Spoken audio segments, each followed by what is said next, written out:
शांति।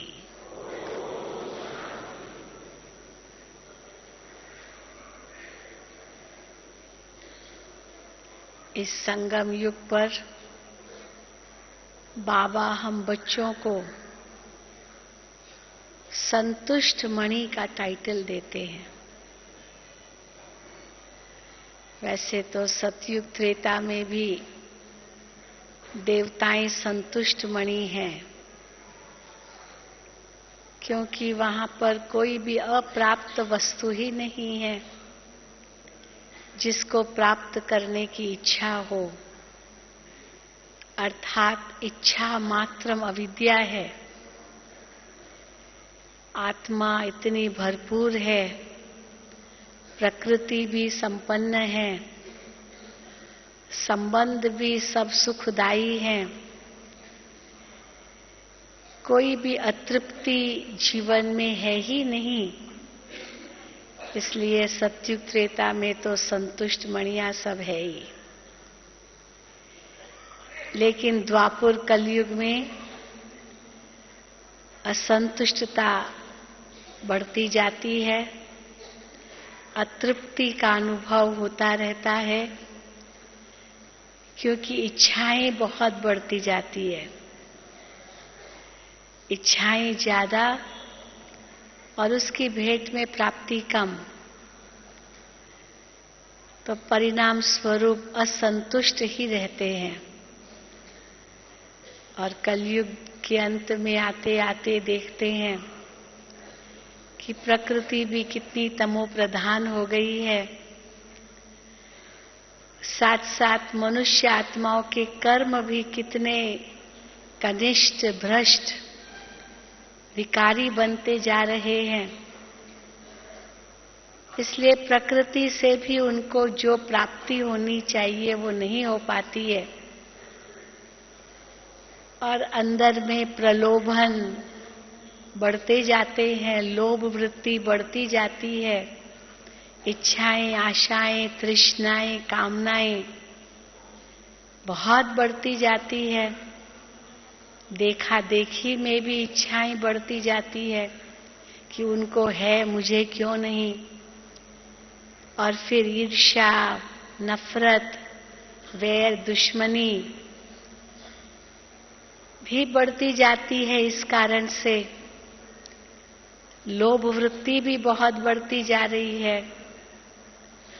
मानो कि आत्मा अप्रसन्न तो क्या, असंतुष्ट तो क्या, लेकिन अपने आप को बिल्कुल ही असहाय अनुभव करने लगी है। तो जब ऐसी स्थिति संसार में आती है, तब भगवान आकर के हमको जो इतना ऊंचा ज्ञान देते हैं, इतना ऊंचा लक्ष्य देते हैं, इतनी ऊंची तकदीर बनाने की प्रेरणा देते हैं या पुरुषार्थ कराते हैं, या जो ज्ञान, गुण और शक्तियों की प्राप्ति कराते हैं, उसके आधार से जो भी ज्ञान में आने से पहले इच्छाएं, आशाएं, तृष्णाएं, कामनाएं, अपेक्षाएं, आकांक्षाएं, जो कुछ भी कहें, वो सब थी, वो सब समाप्त हो जाती है और अंतर से इतना भरपूर कर देते हैं ज्ञान, गुण और शक्तियों से, जो कहीं भी दृष्टि जाती नहीं, इंद्रियां चंचल होती नहीं, और मन अंदर ही अंदर सदा तृप्त रहता है, भरपूर रहता है, संतुष्ट रहता है। इसलिए दैवी गुणों की धारणा में संतोष रूपी गुण को कहा जाता है ये सभी गुणों का या सभी सारे श्रृंगार का ताज है। जैसे किसी राजा को सब प्रकार का श्रृंगार पड़ा हुआ हो, सारा श्रृंगार है, पर जब तक ताज नहीं पड़ा है तब तक वो राजा नहीं कहलाएगा। सारा श्रृंगार हो ऊपर से नीचे तक, पर अभी तक ताज नहीं पहना है, तब तक वो राजा नहीं कहलाएगा। ताज धारण करना माना राजा बन जाना। ताज भी हो, फिर तख्त भी हो और तिलक भी हो, ये तीन उसको प्राप्त है। फिर चाहे दूसरा कुछ भी इतना श्रृंगारा न भी हो तो भी राजा जरूर कहलाएगा। इसलिए जिस प्रकार सारे श्रृंगार में ताज शिरोमणि है, इसी प्रकार सभी गुणों रूपी श्रृंगार में संतोष रूपी ताज ये शिरोमणि है। और जिसके पास ये संतोष रूपी ताज है वो राजा है,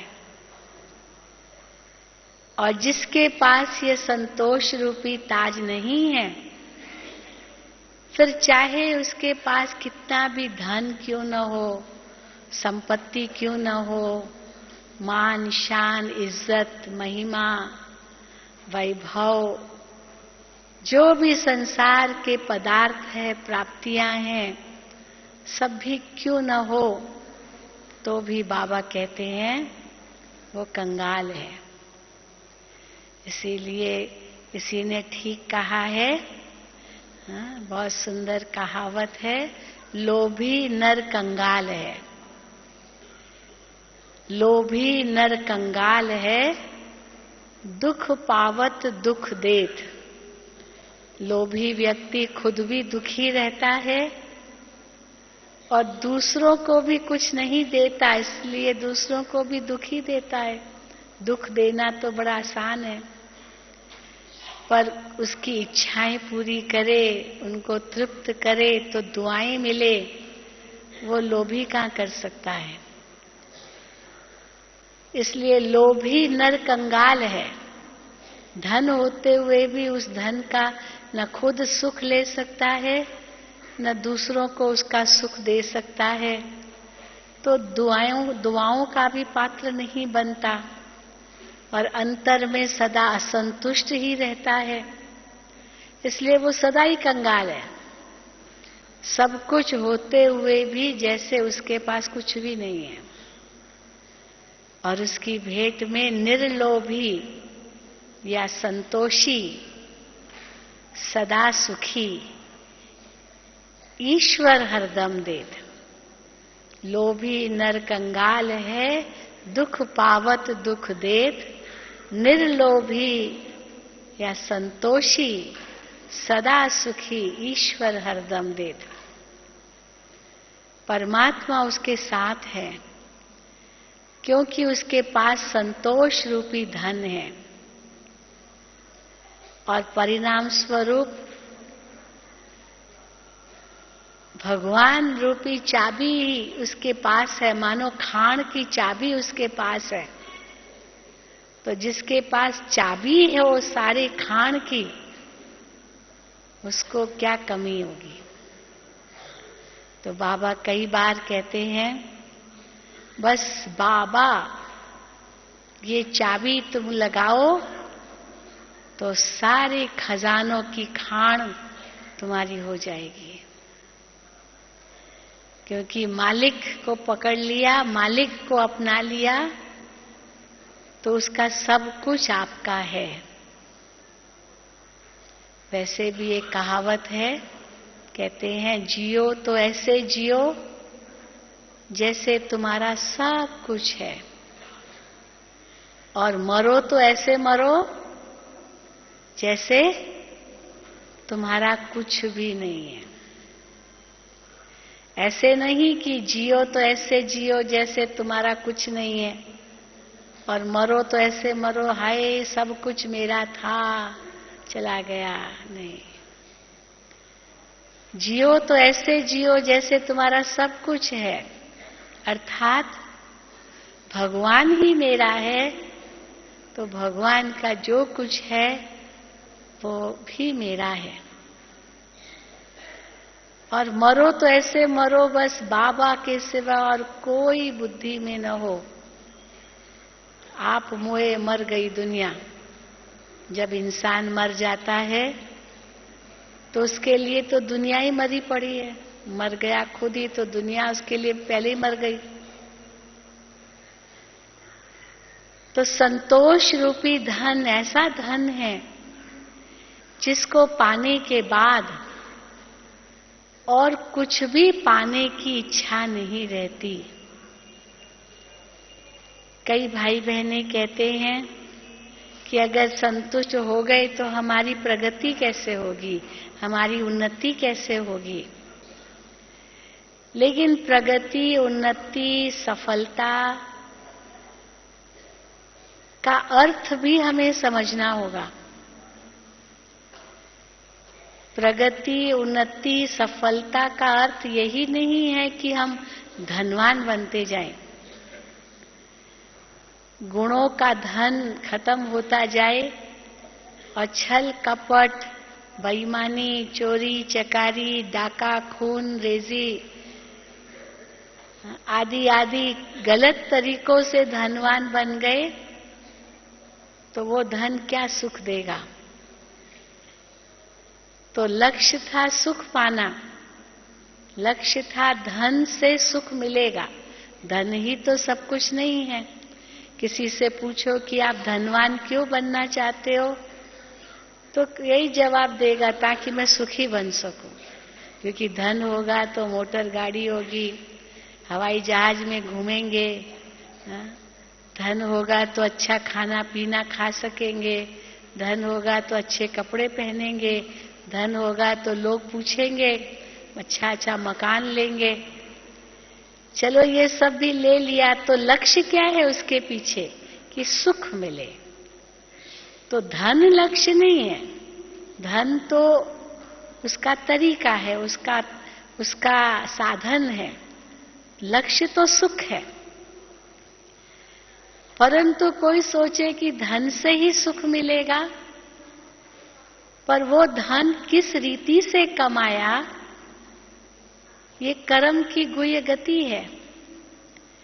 किसको दुख देकर के अगर उसका सुख, उसका धन लूटा तो वो धन हमको भी सुख नहीं देगा। चोरी करके, हेराफेरी करके, खून करके, छल कपट करके जो कमाया वो हमें तो सुख दे ही नहीं सकता। अनेकों को दुख देकर के सुख क्या मिलेगा। तो कर्म की गति तो यही कहती है कि अगर किसी को दुख दोगे तो दुख मिलेगा। किसी के संकल्प चलाए इतने और सोचा हमको तो धन मिल गया, सुख मिल गया, वो तो सुख है ही नहीं। एक कहावत है कि चोरी का माल मोरी में जाता है। गटर होता है ना, गटर, चोरी का माल आखिर एक दिन गटर में चला जाता है। चोरी का माल मोरी में। एक कहानी सुनाते हैं उस पर कि 4 चोर थे। वो 4 चोर एक दिन चोरी करने निकले। बहुत कुछ उनको खजाना प्राप्त करना था, कई जगह से लूटना था।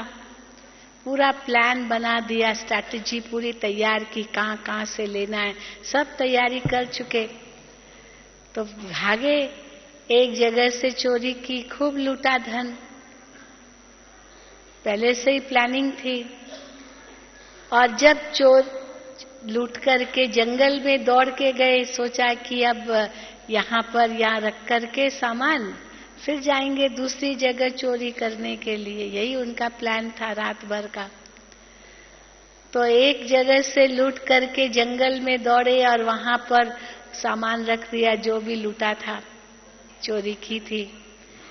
और 2 चोरों को वहीं छोड़ा कि भूख लगी है, तुम लोग खाना पकाओ और हम ये सामान यहाँ रखते हैं, बाकी दूसरी चोरी करके वापस आएंगे।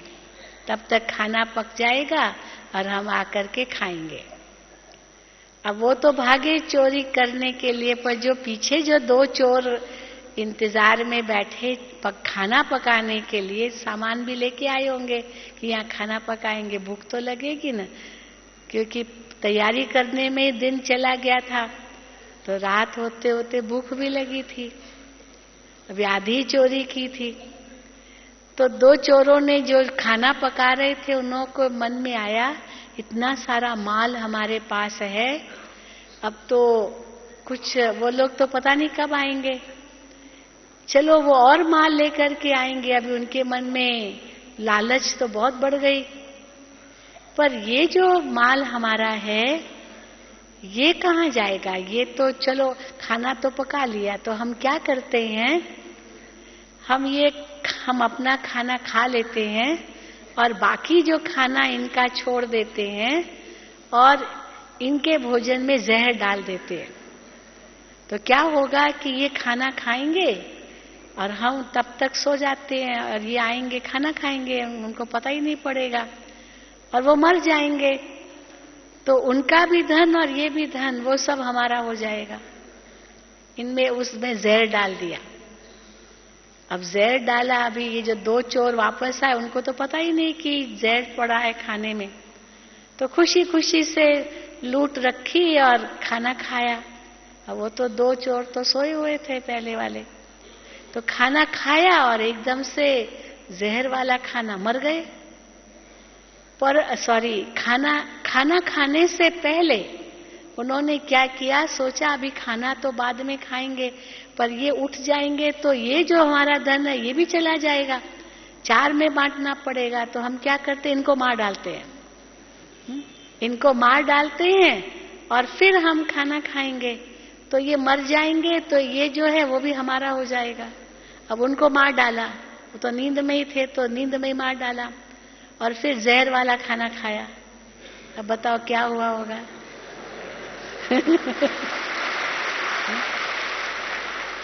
चारों के 4 गए और जो लूट कर लाए थे वो तो वहीं का वहीं पड़ा रहा। तो देखो, इसीलिए क्या कहा जाता है, चोरी का माल मोरी में, क्योंकि लालच बुरी बला है ना, लालच बुरी बला है। तो ये लालच के कारण इंसान क्या नहीं करता है, अपनी जान को भी जोखिम में डाल करके ऐसे कार्य करता है वो, थोड़ा सा कमाने के लिए। और मिलेगा क्या, कितना मिलेगा? और वैसे भी बाबा हम बच्चों को क्या कहते हैं, बच्चे अभी समय कितना रहा है, इतना बाबा हम बच्चों को मुरलियों में कहते, बच्चे ये सारे जितने भी धनवान लोग हैं ना, ये सब कंगाल बनने हैं, क्योंकि यही सब मिट्टी में मिल जाना है। कई समझते हैं कि आई वेल के लिए तो चाहिए ना, मना नहीं है, वो तो भले रखो, लेकिन वो धन कमाया कैसे, ये बहुत बड़ी बात है। किस प्रकार कमाया, क्या दुआओं से कमाया या बद्दुआओं से कमाया, मेहनत का कमाया? अगर दुआओं से कमाया और मेहनत का कमाया तो चलो वो धन तो सुख देगा, पर बद्दुआओं से कमाया तो वो धन सुख थोड़ी देगा। लक्ष्य है सुख पाने का, हुआ धन है वो तो पाप का धन बन जाएगा। कोई चोर मेरे सामने आकर मुझे बंदूक दिखाए और कहे निकालो सब, तुम्हारे पास जो है सब निकालो, नहीं तो मार डालूंगा। अब मैं कहूंगी भाई मारो नहीं, जान बची लाखों पाए, जो है चलो ले लो, मारो नहीं, क्योंकि जीवन ज्यादा प्यारा है। ये धन तो दोबारा आ जाएगा, ये तो हाथों की मैल है।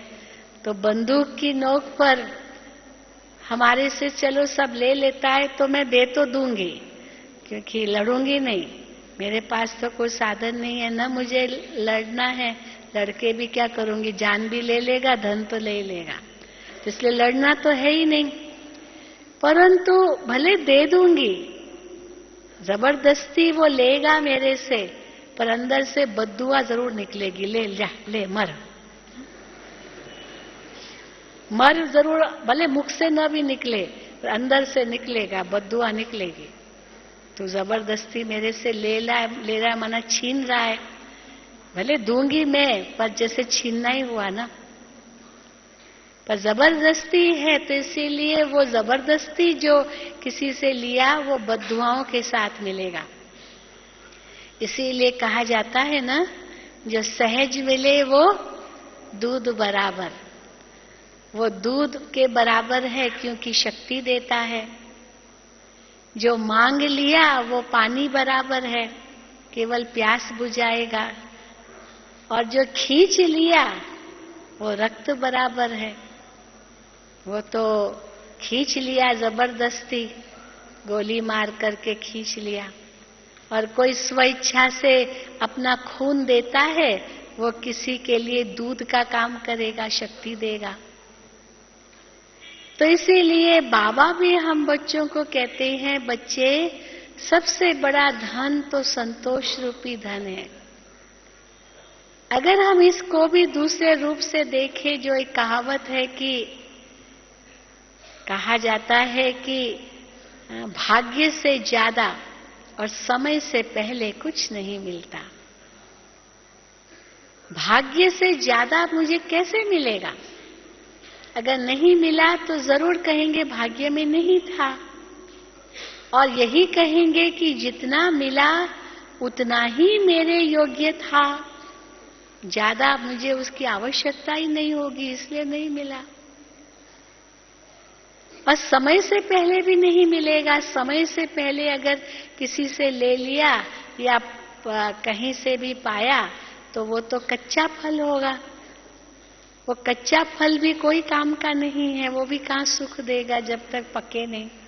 कच्चा खाएंगे, दांत भी कड़वे होंगे और सख्त भी होगा, खा भी नहीं सकेंगे, वही वेस्ट जाएगा। तो समय चाहिए पकने के लिए। इसीलिए कहा जाता है धीरज का फल मीठा होता है। ये सारी कहावतें जो कही गई है वो कोई बिना अर्थ की नहीं है, और इन सब का सिरमौर है संतोष रूपी धन, जिसमें सादगी भी आ जाती है। कितना चाहिए इंसान को? पेट तो एक ही है और अपना ही है, पराया तो नहीं है। और दो पेट भी नहीं है भाई, एक पेट में खाली जब हो तब दूसरे पेट से उसमें डालो, ऐसे भी नहीं, एक ही पेट है। पेट ज्यादा लेगा भी नहीं। तो इसीलिए बाबा हम बच्चों को जिस रूप से कहते हैं, बच्चे संतोष का धन अगर आपके पास है तो आप सबसे ज्यादा धनवान हो। करोड़पति पदमपतियों से भी ज्यादा धनवान हो, क्योंकि अंतर का सुख अनुभव कर रहे हो। पर ये संतुष्टता आए कैसे? जब हम पहले ये लक्ष्य रखें कि धन ही सब कुछ नहीं है। धन से ऊंचा स्वास्थ्य माना जाता है। परंतु जो ये नहीं समझते, दुनिया में हम देखते हैं, जवानी है तो खूब धन कमाने का लक्ष्य होता है, पर अपना स्वास्थ्य बिगाड़ करके धन कमाते हैं। नींद हराम, खाना हराम, बस धन धन चाहिए, पैसा चाहिए, पैसा चाहिए। खूब धन कमा लिया, स्वास्थ्य को बिगाड़ दिया। स्वास्थ्य तो जल्दी वापस नहीं आता, एक बार बिगड़ गया तो जो धन इतना कमाया स्वास्थ्य को बिगाड़ कर, तो जब स्वास्थ्य बिगड़ा तो फिर वही धन उस स्वास्थ्य को पाने के लिए लगाना पड़ता है। जरूर लगाना पड़ेगा, स्वास्थ्य तो चाहिए। इसीलिए स्वास्थ्य का ज्यादा महत्व है, लेकिन उनसे ज्यादा महत्व चरित्र का है। क्योंकि धन को हाथों की मैल कहा गया है, वो तो आता है और जाता है। जैसे मिट्टी लगी, फिर धुल गई, फिर पोल्यूशन होता है, पर्यावरण में प्रदूषण है, सारे हाथ मैले हो जाते, कपड़े मैले हो जाते, धुलाई हो गई, साफ हो गई, फिर मैले हो जाएंगे, फिर साफ करेंगे। सहज मैला होना, साफ होना आता है और जाता है। तो धन तो उस तरह है। और स्वास्थ्य के लिए कहा कि एक बार स्वास्थ्य बिगड़ता है तो बहुत समय के बाद आता है, इतना जल्दी नहीं आता है। और कोई न कोई लकीर छोड़ के जाएगा। ऑपरेशन हुआ मानो, या कोई कुछ भी चोट लगी, कुछ भी हुआ, तो आखिर में थोड़ा सा निशान छोड़ के जाएगा जरूर। पर चलो वो निशान तो एक शरीर पर ही रहेगा ना। आत्मा जब दूसरा शरीर लेगी तो वो निशान थोड़ी पूर्व जन्म का अगले शरीर में आएगा, वो एक जन्म तक ही रहेगा निशान। परंतु चरित्र गया तो वो निशान कहाँ लगता है? वो आत्मा पर लगता है, और वो निशान आत्मा के साथ जाता है, क्योंकि आत्मा के कर्म में वो निशान चला गया, उसके भाग्य में वो निशान चला गया, उसकी आत्मा पर वो निशान लग गया, और वो आत्मा के साथ जाएगा, जन्म जन्म तक जाएगा। इसीलिए जब हम लोग चित्र बनाते हैं ना, तो चित्र में एक चित्र है कि धन गया कुछ नहीं गया, स्वास्थ्य गया कुछ गया, चरित्र गया तो सब कुछ गया। तो उसमें एक और लाइन ऐड करते हैं उसके नीचे कि चरित्र गया तो सब कुछ गया, एक जन्म के लिए नहीं गया, जन्म जन्म के लिए गया। चरित्र गया तो, क्योंकि वही संस्कार आत्मा अपने साथ ले जाएगी। अंत मते सो गते, वो संस्कार तो ले जाएगी ना। जो जीवन में कर्म किए वो संस्कार बनाए, चलो शरीर भी छोड़ दिया, पर आत्मा के साथ वही संस्कार गए, और वही संस्कार जहां आत्मा जन्म लेगी उसी संस्कारों वाला ही परिवार मिलेगा। फिर आगे तो कोई उन्नति है ही नहीं, क्योंकि कोई संबंध संपर्क ही उस प्रकार का अच्छा नहीं है। इसीलिए कहा जाता है जब जागा तब सवेरा, जब जागा तब सवेरा। चाहे जीवन में बहुत सारे पाप किए हो, पर अचानक जागृति आई कि ये मैंने गलत किया है, आज भी बाबा ने मुरली में कहा, तो उसी समय अपने अंदर परिवर्तन जब कर लेते हैं, वो नया सवेरा हमारे लिए हो गया।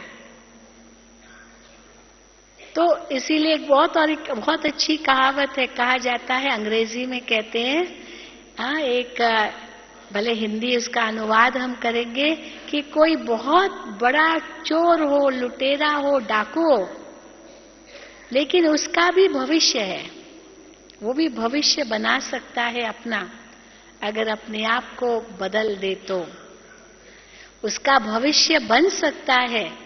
जिस समय उसको जागृति आए, वो परिवर्तित हो जाए, उसके लिए नया सवेरा है, चाहे अभी इस वर्तमान स्वरूप में वो कैसा भी हो।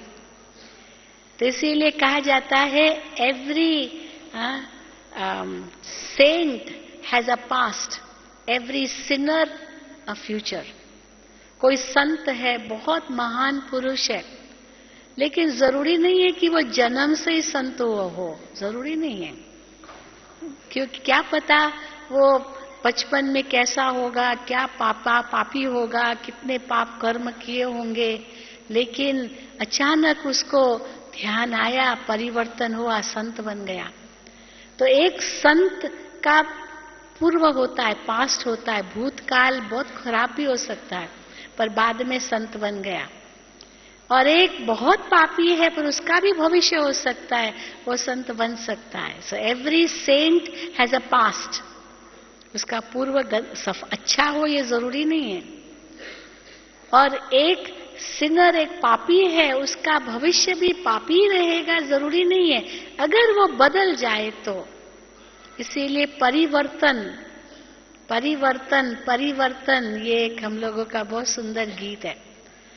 और जिस समय ये दृढ़ संकल्प किया परिवर्तन करने का, उस समय वो नया जीवन है। तो इसीलिए बाबा ने हम बच्चों को ब्राह्मण जीवन दिया है, ये द्विज जन्म है, नया जन्म है। तो जो पुराने जन्म की जो भी बातें थी, बाबा कहते अभी याद नहीं करो, परंतु मान लीजिए कि आज भी बाबा ने कहा कि वो भूलती तो है नहीं, भूल नहीं सकते हैं। चलो नहीं भूल सकते हैं तो बाबा को लिख करके दो, और बाबा को लिख करके देंगे तो हल्के हो जाएंगे। बाबा ये मैंने भूले की, ये की, हल्के हो गए। भले सजा तो मिलेगी, ये नहीं कि सजा नहीं मिलेगी, लेकिन बाबा को लिख करके दिया तो हल्के हो जाएंगे। और जो हल्के हो जाएंगे ना, उसके बाद जो अच्छे कर्म करने लगेंगे वो हल्केपन से करेंगे, अंदर में ताकत भरेगी। तो अगर कोई हिसाब किताब आएगा भी ना, हम उसको सहज पार कर सकेंगे, क्योंकि अंदर में ताकत है। आएगा तो सही, क्यों नहीं, क्योंकि कर्म तो किए हुए हैं। तो इसीलिए बाबा हम बच्चों को कहते हैं अभी ही परिवर्तन कर लो। चलो अभी तक न भी किया, परंतु अभी परिवर्तन करने के लिए अंडरलाइन करो दृढ़ता। अभी नया साल आ रहा है, तो नए साल में कई नए नए प्रतिज्ञाएं करते हैं। हम नए साल में ये करेंगे, ये करेंगे, वो करेंगे। बाबा को भी लिख के देते हैं। बाबा भी 31 दिसंबर बस परसों ही आएंगे। बाबा जरूर वायदे भी कराएंगे कि नए साल में क्या करेंगे। हम हाथ भी उठा लेंगे, लेकिन बाबा फिर देखते हैं बच्चे यहाँ तो बहुत अच्छे अच्छे संकल्प करते हैं, फिर वापस जाते हैं तो भूल जाते हैं। इस सीजन में भी कितने संकल्प हमने किए होंगे, कितने बार हाथ उठाए होंगे बाबा के सामने, लेकिन बाबा भी थकता तो है नहीं। बच्चे भले थक जाए पुरुषार्थ करके करके, लेकिन बाबा पुरुषार्थ कराते कराते भी थकता नहीं है। ये बाबा की विशेषता है। इसलिए हर बार बाबा हमको पुरुषार्थ कराते ही हैं। तो इसीलिए सबसे बड़ी कमजोरी है, हम क्यों नहीं इतना पुरुषार्थ कर पाते हैं, क्योंकि अंतर में संतोष रूपी धन नहीं है। परंतु बाबा कहते हैं ये चाहिए चाहिए चाहिए चाहिए जो हम लगा के बैठे हैं, या ये भी होना चाहिए, ये भी होना चाहिए, तो वो चाहिए की बजाय मुझे अच्छा होना चाहिए, ये क्यों नहीं याद करते? इच्छाएं की बजाय, इच्छा की बजाय अच्छा बनो, ये इच्छा हो, ये चाहिए, बस ये स्विच ओवर करना है बस। ये तो बाबा नहीं कहते हैं कि कुछ भी छोड़ दो, जो है उसको तो भली भांति संभालो, मना नहीं है। इसीलिए बाबा केवल परिवर्तन क्या कहते हैं, मैं कहने की आदत है, तो चलो भले मैं कहो, परंतु मैं के साथ क्या जोड़ो, मैं आत्मा हूं, मैं आत्मा हूं, ये साथ में जोड़ने से क्या होगा, संतोष रूपी धन आ जाएगा। क्योंकि मैं आत्मा तो इस सृष्टि का की कोई भी चीज लेकर नहीं आई। ये रुमाल भी अभी मेरे हाथ में है, ये तो मैं जन्म लिया तो लेकर नहीं आई थी ना, कितने दिन चलेगा पता नहीं, बाहर जाऊं गुम हो गया तो गया काम से कहाँ ढूंढेंगे। बाबा ने एक बार कहा ना, रुमाल भी गुम होता, कह मेरा रुमाल, मेरा रुमाल। तो जो मेरा मेरा होता है वो बहुत जल्दी याद आता है, मेरा है ना। तो ये मैं और मेरा का परिवर्तन कैसे करो? इच्छा तो होती है, मैं सारा दिन लगा के बैठे। एक बार किसी ने स्टैटिस्टिक्स निकाला, अखबार में आया था, स्टैटिस्टिक्स निकाली कि जब हम टेलीफोन पर बात करते हैं ना, आजकल तो हर एक के हाथ में टेलीफोन है, मोबाइल तो है ना, तो कौन सी वोकैब्युलरी में, शब्दकोश में ऐसा कौन सा शब्द है जो सबसे ज्यादा हमारे संवाद में या हमारे बोलने में आता है? सबसे ज्यादा बोलचाल का शब्द कौन सा है? तो ये कई उसमें शब्द थे। तो एक शब्द था हेलो, के साथ हेलो हेलो हेलो हेलो करते रहते ना, कोई उसको सुनाई देता, आवाज नहीं आया तो पता नहीं सुनाई भी देता, फिर कहेंगे हेलो। तो लेकिन स्टैटिस्टिक्स में निकाला, गणना में निकाला कि सबसे ज्यादा जो शब्द यूज होता है वो है मैं। आप देखना, आप भी नोट करना, जब टेलीफोन पर बात करते हैं, किससे भी बात करते हैं, जितने भी वाक्य बोलते हैं, सबसे ज्यादा बोलचाल में शब्द कौन सा आता है? कौन सा आता है? मैं। देखना, सुबह से लेकर रात्रि तक कितनी बार मैं शब्द हम बोलते हैं, सच्ची बात है। तो बाबा कहते हैं ये तो आदत है तुम मैं बोलने की, कई बार पता भी नहीं चलता है मैं हम बोल रहे हैं। आपने देखा होगा बाप दादा बाबा, शिव बाबा भी, ब्रह्मा बाबा भी, हमारी दादियां भी कभी नहीं कहते मैं दादी जी को देखती थी, चलो बाबा मम्मा को हम लोग न भी समझे पर दादी जी तो हमारे सामने थी। दादी जी कभी नहीं कहती मैं ऐसे कहती हूँ ना, मैं बोल रही हूँ ना, दादी बोल रही है। और इतने मानो सफली कहेगी दादी बोल रही, नहीं दादी बोल रही है। मानो आप सोचो कौन बोल रहा है तुमको। मैं शब्द कभी नहीं दादी ने कहा। बाबा भी कभी नहीं कहते मैं ये हूं, मैं शब्द बाबा नहीं, बाबा बाबा। ब्रह्मा बाबा ने भी अपने लिए हमेशा बाबा शिव बाबा को आगे रखा। मैं भी कुछ कर रहा हूं, मैं कर रहा हूं, ये तो बाबा ने कभी नहीं कहा।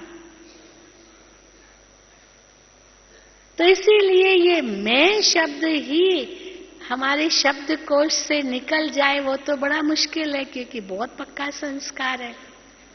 इसीलिए बाबा कहते चलो अगर सचमुच संतुष्ट मणि बनना है तो मैं के साथ आत्मा जोड़ दो। और आत्मा शब्द जुड़ गया मैं के साथ तो कैसे संतोष आएगा, क्योंकि आत्मा को क्या चाहिए, आत्मा का भोजन क्या है, आत्मा का भोजन है शुद्ध संकल्प, आत्मा का भोजन है श्रेष्ठ संस्कार, आत्मा का भोजन है शुद्ध बुद्धि, जो भगवान से हम मांगते हैं सद्बुद्धि। तो सद्बुद्धि, शुद्ध संस्कार और श्रेष्ठ संकल्प, ये आत्मा की सच्ची खुराक है, जिससे आत्मा शक्तिशाली बनती है। और ये अगर मेरे पास है तो प्रकृति मेरी दासी है सचमुच। जैसे हम परछाई देखते हैं ना, परछाई, हम परछाई के पीछे पीछे जाते हैं तो परछाई मेरे से दूर दूर जाएगी। परंतु क्या कारण है दूर दूर जाती है, अगर मेरे आगे है परछाई, क्योंकि प्रकाश मेरे पीछे है, इसलिए परछाई आगे है और मैं परछाई के पीछे जा रही हूं, तो परछाई दूर भी जाएगी मेरे से और लंबी भी होती जाएगी। क्योंकि प्रकाश मेरे से दूर हो रहा है तो परछाई लंबी होती जाएगी। इसीलिए कहा जाता दुविधा में दोनों गए माया मिली न राम। वो परछाई भी हाथ नहीं आएगी और प्रकाश से भी दूर जा रहे हैं। लेकिन अगर हम प्रकाश को मुंह देते हैं, परछाई को पीठ देते हैं, तो क्या होता है, रोशनी नजदीक होती जाती है और परछाई छोटी होती जाती है। और जैसे हम प्रकाश के पास पहुंचते हैं, परछाई हमारे में समा जाती है। रोशनी के नीचे परछाई नहीं होती है, रोशनी से दूर है तो परछाई बनती है। तो परछाई क्या है, हमारी इच्छाएं, अनगिनत इच्छाएं। तो कई कहते इच्छा बहन जी न रखे तो हमारी प्रगति कैसे होगी। पर किसमें प्रगति चाहते हैं। और ही बाबा कहते हैं त्याग में भाग्य है, जितना त्याग उतना ही भाग्य। भाग्य के पीछे नहीं भागना है, भाग्य आपके पीछे भागे, क्योंकि अंतर में त्याग है। तो जितना अंतर का त्याग उतना भाग्य हमारे साथ है, वो कहीं नहीं जाएगा।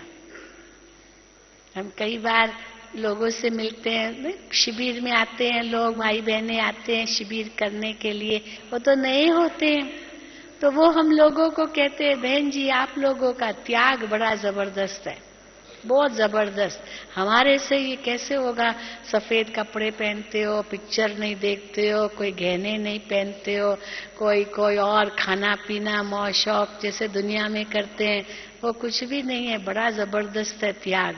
बहन जी हमारे से नहीं होगा। लेकिन कुछ ऐसे भी हैं जो आकर के कहते बहन जी आप जैसा भाग्यशाली दुनिया में कोई नहीं, आप जैसा भाग्यशाली दुनिया में कोई नहीं, ये भी कहते हैं। सचमुच ऐसा नहीं कि नहीं कहते हैं, दृष्टिकोण अपनाएं, क्योंकि कहते कितना ऊंचा ज्ञान, कितनी ऊंची आपकी धारणाएं, कितनी ऊंची आपकी दृष्टि, कितना ऊंचा वातावरण, कितनी ऊंची सेवा, बस वो गुण ही गाते रहते हैं हम लोगों के। सचमुच आप लोग तो महान हो, आप लोग तो धन्य हो, आप जैसा जीवन सचमुच कोई ऐसा महान भाग्यशाली ही बनाएगा। मानो महिमा गाते हैं हमारे भाग्य की, और कोई समझते हैं कि बहुत त्याग है, हमसे नहीं होगा, तो और कोई समझते बड़ा भाग्य है। सचमुच भाग्य क्यों नहीं है? हम कहाँ बैठे हैं? भगवान की गोद में बैठे हैं, बड़ों के भगवान के दिल में बैठे हैं। भगवान ने अपने आप हमें अपने दिल में स्थान दिया है, अपने नैनों में स्थान दिया है। इतने बड़े बेहद परिवार में बैठे हैं, हमको तो बड़ा नाज होता है। इतने देशों में हम जाते हैं भाई बहनें बुलाते हैं, हर देश में करीब 70-80 देशों में तो हम गए हैं, गिनती से भी कई बार बाहर जाता है कितने देशों में गई हूं, हर साल जाते ही रहते हैं। जहां जाते हैं वहां अपने ही भाई बहनें मिलते हैं, जहां जाते हैं अपने ही बाबा के सेंटर है, तो कितने हमारे घर है, कितने हमारे भाई बहनें हैं, क्या कमी है? जहां और अकेले जाते हैं, लोग कहेंगे अकेले जाते, हम कहते नहीं, शिव बाबा हमारे साथ है, अकेले काहे को है? हाँ, सर्वशक्तिवान हमारे साथ है, हमें और किस बात की कमी है? वो सर्वशक्तिवान ही के साथ। और सचमुच जहां भी जाएंगे कोई न कोई मिल जाता है। अब टीवी पर हम लोगों के लेक्चर्स आते हैं, तो कभी भी हम अपने आप को ये नहीं समझते हम अकेले हैं, क्योंकि जहां भी जाएंगे, बहन जी आप टीवी पर आते हैं ना, टीवी पर आते हैं, आपको देखा है हमने, यानी ब्रह्मा कुमारियां कोई भी चश्मे वाली होगी टीवी पर देखा होगा, भले मैं हूं या कोई भी, कईयों से पूछते हैं, तो फिर उनको कहते हैं हाँ, तो बस चर्चा चालू हो जाती, इतना ज्ञान पूछने लगते हैं। सचमुच तो इसीलिए हम चाहे एयरपोर्ट पर भी बैठेंगे, सोचेंगे चलो अभी एकांत में कोई को हम जानते नहीं, हम पढ़ने लगेंगे, कोई हमारे पास ही आकर के आ जाएगा, बहन जी हम आपसे 2 मिनट बात कर सकते हैं। मानो एकांत वहां भी नहीं मिलता, एयरपोर्ट पर भी नहीं मिलता, स्टेशन पर भी नहीं मिलता, ट्रेन में भी नहीं मिलता, प्लेन में भी नहीं मिलता। बस उनकी दिल होती हमको कुछ सुनाओ, हमको कुछ सुनाओ, यानी कहने का भाव है कि त्याग क्या किया, ये तो भाग्य ही है। और हम सोचते चलो मैं अकेली हूँ, इतना सूटकेस उठाना पड़ेगा, कोई ना कोई मिल जाएगा, बहन जी हम उठाते हैं, हमको वो भी उठाना नहीं पड़ता, अंदर ही आ जाते हैं, फूल माला लेकर के, फूल लेकर के, वो भी कुछ नहीं करना पड़ता, रास्ता भी ढूंढना नहीं पड़ता है, इतना सहज कर दिया है बाबा ने हम बच्चों के लिए। लेकिन ये भाग्य का आधार क्या है? आधार क्या है? त्याग, बहुत बड़ा त्याग। सचमुच ये हम देखें, अंतर में कोई इच्छा नहीं, कोई इच्छा नहीं, बस बाबा मिला, सब कुछ मिला, ये अंतर में इतना संतुष्ट है, इतना तृप्त है आत्मा, क्योंकि बुद्धि कहीं भी भटकती नहीं, एक के साथ सर्व संबंध है, एक की लगन में मगन है, एक से ही सर्व प्राप्ति करनी है, एक बल एक भरोसा है और एकता है। एक शब्द में बहुत कुछ आ जाता है, इस एकता भी है, एकानॉमी भी है, एक नामी भी है, एक व्रता भी है, एक की लगन है, एक में मगन है, एक बल है, एक भरोसा है। तो बुद्धि में भी कितनी शांति है, भटकता नहीं, न मन भटकता, न बुद्धि भटकती, न तन को भटकाने की भी जरूरत है। और बाबा ने ये भी हम बच्चों को कह दिया है कि बच्चे अगर अभी अपना जीवन बाबा को दिया तो बाबा बंधा हुआ है, बाबा बंधा हुआ है, अंत में जब खाने को नहीं मिलेगा, बिल्कुल नहीं मिलेगा। आज भी बाबा ने मुरली में कहा है, अभी भी देखो बारिश पड़ी, जब जरूरत नहीं है तो बारिश पड़ती है, जब जरूरत है तो बारिश पड़ेगी नहीं। आज भी सुन रहे थे, न्यूज सुनी, ऑस्ट्रेलिया में अभी वहां समर है, हाँ, अभी वहां ग्रीष्म ऋतु है, समर है, लेकिन इतनी बारिश, वहां कभी गर्मी में बारिश नहीं पड़ती, इतनी बारिश पड़ रही है, बात नहीं पूछो। अब जब बारिश चाहिए तो पड़ेगी नहीं, और जब नहीं चाहिए तो पड़ेगी, तो क्या होगा? सारा अनाज सूख जाएगा या सड़ जाएगा, या आग लगेगी। कितनी इस बार आग लगी है, दुनिया के कितने कोनों में आग लगी है। अब आग लगी या भूकंप आया या बाढ़ आई या ये सब, आखिर ये स्थिति आए कि जो खाने को नहीं मिलेगा। बम गिरा तो जहर फैल गया, तो श्वास भी नहीं ले सकते, गए काम से। वो धन वहीं का वहीं पड़ा है, किस काम आएगा? धन भी बहुत हो पर खाने को ही नहीं मिलेगा तो धन भी कौन लेगा? आप कहेगा पहले तो खाना चाहिए, नहीं? तो परंतु बाबा ने वायदा दिया है हमें, भगवान की गारंटी है कि अब भगवान के हम मददगार बनते हैं तो अंत में भगवान बंधा हुआ है, दाल रोटी तो देगा, भले सब्जी न भी मिले। और चलो वो भी ना मिले, पर बाबा की याद में होंगे तो बाबा वतन में बुला करके वतन में सूबी रस पिला देगा, पेट भरा हुआ लगेगा। ये भगवान का वायदा है हम बच्चों के लिए। तो इसीलिए भगवान हमसे वायदा कर रहा है और हम सोच रहे हैं पता नहीं क्या होगा, पता नहीं क्या होगा। तो दुनिया वाले कहते हैं उनका भरोसा करते हैं, और भगवान हमको जो कहते हैं उस पर विचार चलता है, पता नहीं, बाबा कहते तो है, पता नहीं। लेकिन ये बाबा की बड़ी युक्ति थी, जो शुरू से ही बाबा ने जो विनाश की बात कही, ये बाबा की युक्ति थी। कई बार दादियां बताती थी कि शुरू में ही बाबा ने ये कहा कि बच्ची अगली दिवाली नहीं आएगी, तो बस सब दौड़े बाबा के बने। पर कितनी दिवालियां बीत गई, 75 तो 74 तो बीत ही गई ना। लेकिन ये भट्ठी बननी थी, उस समय भट्ठी नहीं बनती तो आज ये यज्ञ कैसे इस रूप में होता।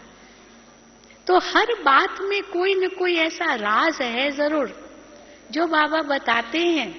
उस राज को समझने से हम उसी अनुसार अगर चलते हैं तो हमारा भाग्य और ऊंचा बनता है। कुछ भी छूटता नहीं है, कुछ भी जाता नहीं है, और ही ऊंचे बनते हैं हम, क्योंकि त्याग में भाग्य समाया हुआ है।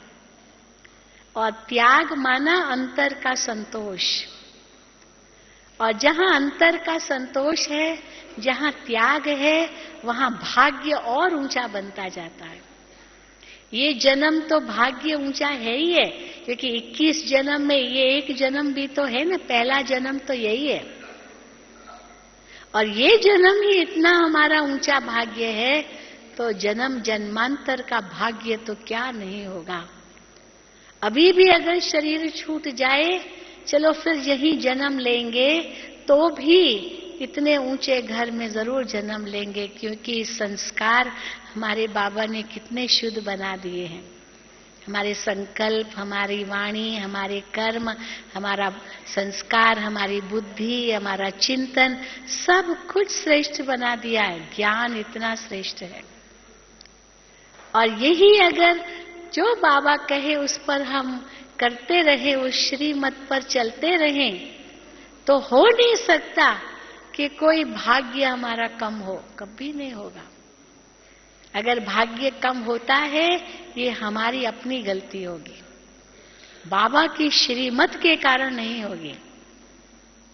श्रीमत तो भाग्य बनाती है।